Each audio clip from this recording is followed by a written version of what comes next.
What's up everyone? It's your girl Faye. I'm back again kama kawaida to mean as always.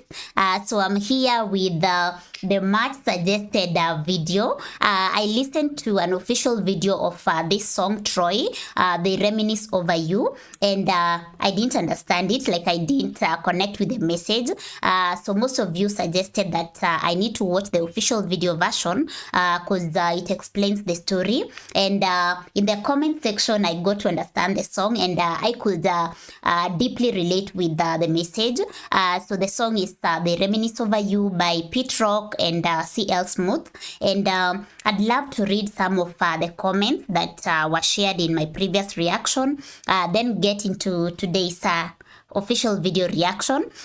So one, Morris says the song is about honoring loved ones and people who've passed. The first two verses are about growing up with a single mother who comes from a very supportive family. So even though his father was never around, his grandfather played the role for him. Then the last verse is about his friend, troubled T.R.O.Y, aka T.R.O.Y. They reminisce over you. Get it? Then the other comment is, I'll not read all of them, just a few. The other comment is a story of roles and responsibility. This is by Lost Wave. A story of roles and responsibility in the face of adversity, and respect for those who provide support and continuity in struggling families and communities. Many lessons to be learned in these situations, but most significantly about those who live and model those lessons for their community, and how fragile their existence can be, to be lost at any time and often prematurely. Then Leroy says this song talks about cultural and generational dysfunction that not only African Americans experience, but all impoverished people in the world. Then the other one was a suggestion that I need to listen to the official video version, and yeah, those are just but a few. So let's get into this official video version, watch it and see. Now I already know what the song is about, so get to understand the video. Then I have a surprise at the end, so this is a two-in-one video. At the end we have a breakdown of the song, so I'd love to listen to that breakdown with you. So welcome on board. Let's get into this. They reminisce over you.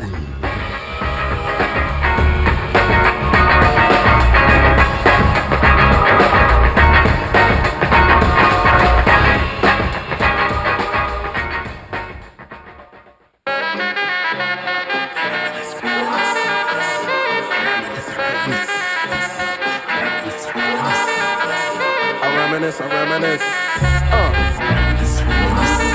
Yeah.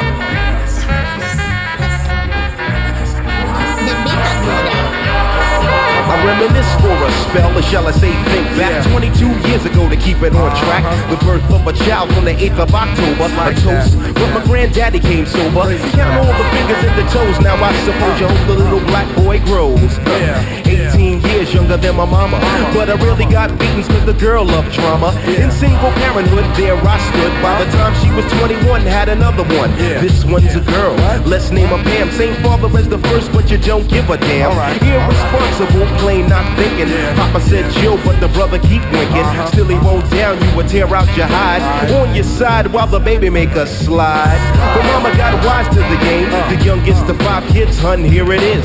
After 10 years without no spouse, mama's getting married in the house. Listen, positive over negative for the woman a master.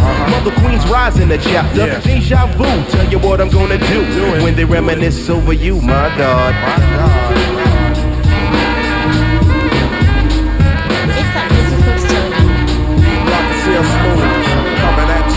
When I think back, I recall a man off the family tree. My right hand, Papa Doc, I see. Took me from a boy to a man, so I always had a father. When my biological didn't bother taking care of this, so who am I to bicker? Not a bad ticker, but I'm clocking Pop's liver. But you can never say that his life is through. 5 kids at 21, believe he got a right to. Here we go while I check the scene with the Portuguese lover at the age of 14. The same age, front page, no fuss, but I bet you all you know they live longer than us. Never been seen now. that's where you're wrong. But give the man a taste and he's gone. Nodding off sleep to a jazz tune. I can hear his head banging on the wall in the next room. I get the pillow and hope I don't wake him. For this man to cuss, hear it all in verbatim. Telling me how to raise my boy unless he's taking over. I said, Pop, maybe when you're older. We laughed all night about the hookers at the party. My old man standing yelling, good God Almighty. Use your condom, take sips of the brew. When they reminisce over you, for real. For real, baby. I love it. Like that. We for real. Yeah. Come on. I reminisce so you never forget this. The days are way back, so many bear witness the fitness. Take the first letter out of each word in this joint. Listen close as I prove my point. T to the R-O-Y, how did you and I meet in front of Big Lou's fighting in the street? But only you saw what took many time to see. I dedicate this to you for believing in me. Rain or shine, yes in any weather. My grandma Pam holds the family together. My Uncle Doc's the greatest, better get the latest. If we're talking about a car, Uncle Sterling got the latest. I strive to be live cause I got no choice and run my own business like my Aunt Joyce. So Pete Rock hit me, enough respect due when they reminisce over you. Listen. I love it. Just listen to the funky song as I rock on, and that's word is born to the one and only. Never be another, he was my brother. Trouble T.R.O.Y. It's like that, y'all. Trouble T.R.O.Y. And it don't stop. Rockin' still smooth for 92. And we out. Later. Wow. It's a good one. And having the info that I have now, makes it deep and makes me connect with it very deeper. So let me know what you think of the song. And for me, it's a good one, and I'm not going to interpret it because I've already just read the interpretations that were shared to me by most of you. So it's very at first understanding it is not quite easy, but with the information now, you get to connect with it deeper. Especially if you can relate to the song. So yeah, let's listen to the other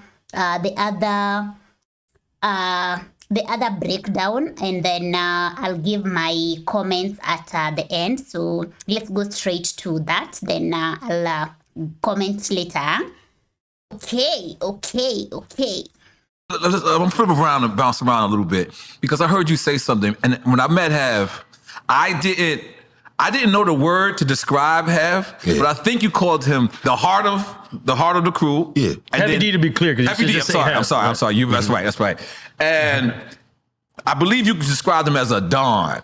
He was like a don. Yeah. And that's the word I always wanted to use when I see Hev. Right. Like a lot of people, Pun was one of my closest friends in hip hop, but it wouldn't have been no Pun without Heavy D. That's a doubt. It wouldn't have been no Big without Heavy D. So for those that don't know, can you describe Heavy D? Heavy D was, to me, a class act. Salute. Happy birthday. Salute. Yeah, that's right.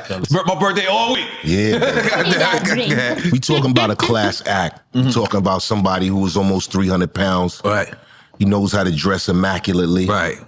Holds himself in high regard. All right. Knows how to conduct himself. All right.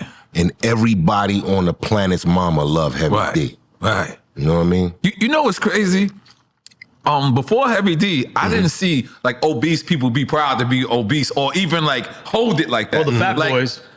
Fat boys. Damn, you're right. I thought Fat Boys Heavy. No. Fat Boys was first? Fat Boys is first. Pioneers. Nobody moved like Heavy. Oh, no, not at all. Nobody was as graceful as Heavy D on their really feet. Dancing. He was really like feathery feet. Yeah. He had dances in Let me see Heavy D. I'm sorry. So we'll continue as I check out. Dances. He was dancing and he was keeping up with him. Right. And breath control. He was spitting too. Absolutely. Right. Absolutely. Yeah. We talking about man close to 300 pounds if he wasn't 300. Right.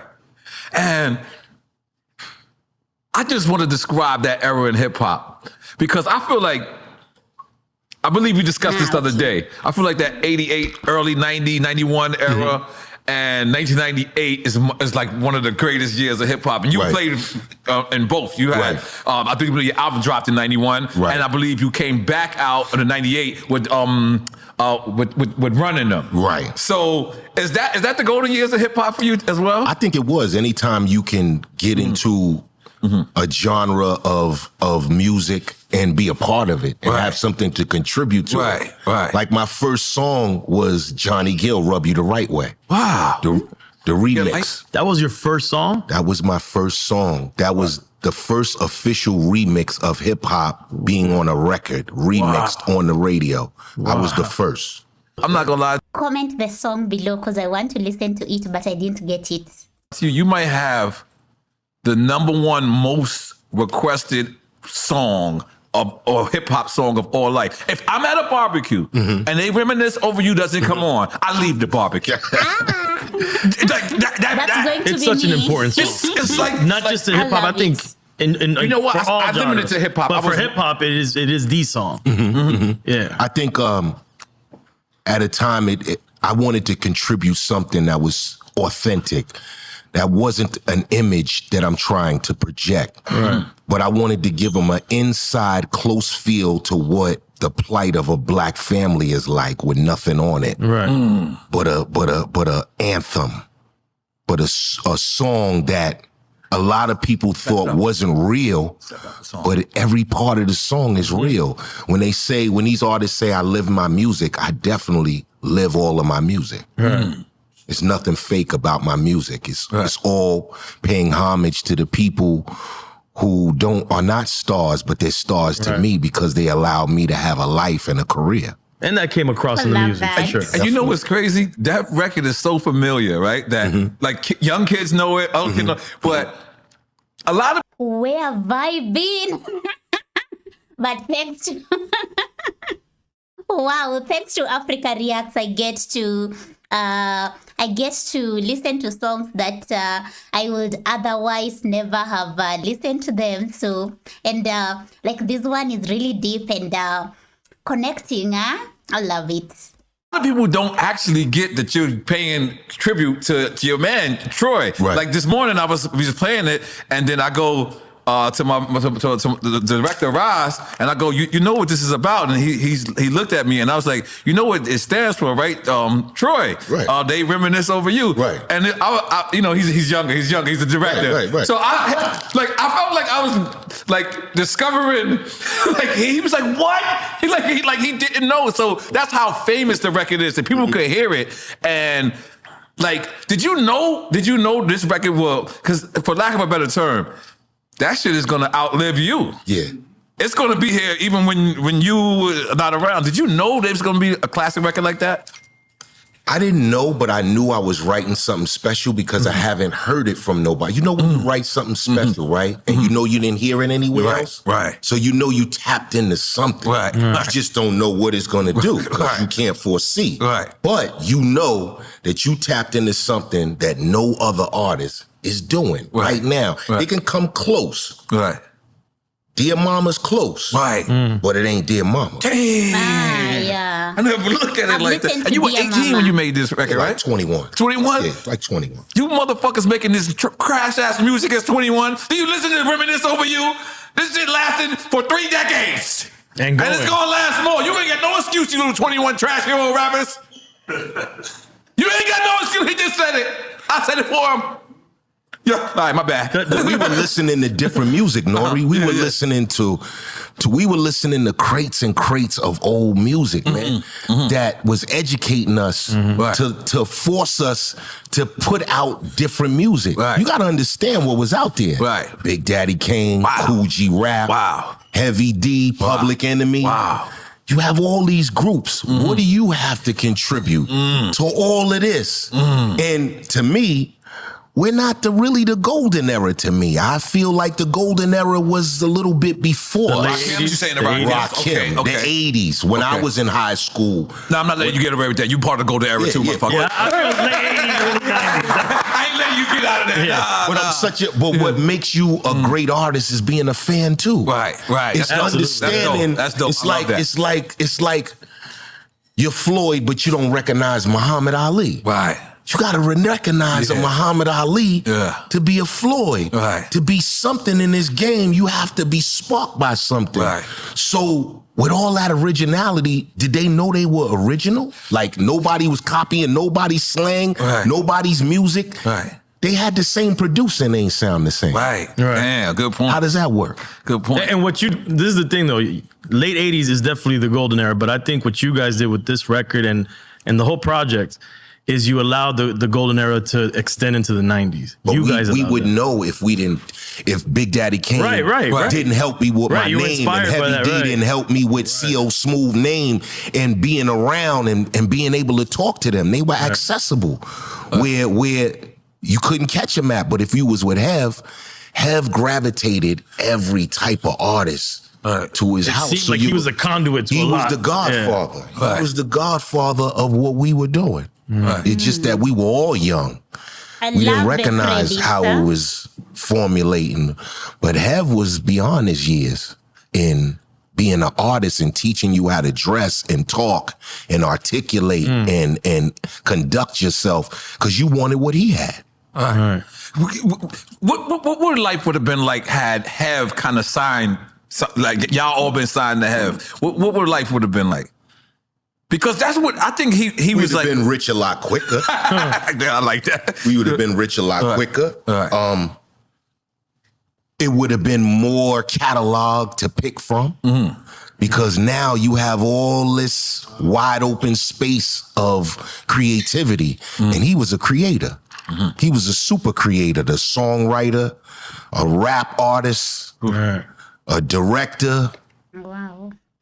What didn't he do? Right. You know what I'm saying? So all you want to do is be like that. If you're in that lane, and he was in movies something. too. I remember seeing him in life. Yeah, The super Godfather. active. So with those type of examples, how could you go wrong? All you got to do is listen. Right. Oh, wow. I love that. I'm flip around. So that is the CL Smooth on Heavy D's impact and breakdown of the song They Reminisce Over You.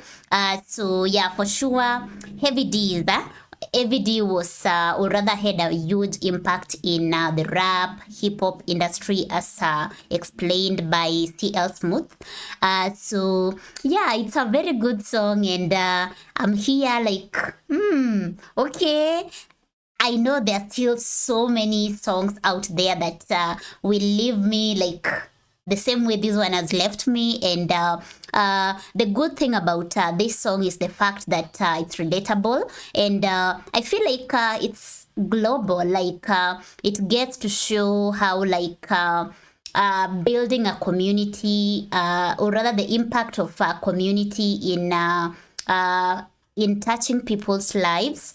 So I said earlier on that I could perfectly, or rather not perfectly, but I could relate to the message now that after the interpretation and explanation. So like for my case, my uncles have filled in the gap of my biological dad, which I really appreciate. And so listening to this with the breakdown, that in the comment section really makes the song special, you know. So anyway, that's it for today. So thank you for watching this with me. I hope you loved it. And if you were like me who didn't understand the song, now you do. So hoping you get to connect with it as much as I did. And once again, thank you for watching. And Todd, thank you so much for sharing this song with me, with us. Because I know we are many that maybe have never listened to it or didn't even know what it was about. So yeah, I need this song. I need to replay it until I know the lines. So anyway, thank you for watching. See you in the next one and in the comment section. So for now, I'm out. Don't forget to subscribe and turn your notification bell on. And to support this channel, kindly check the description below for details. And for now, I'm out. So peace out and bye.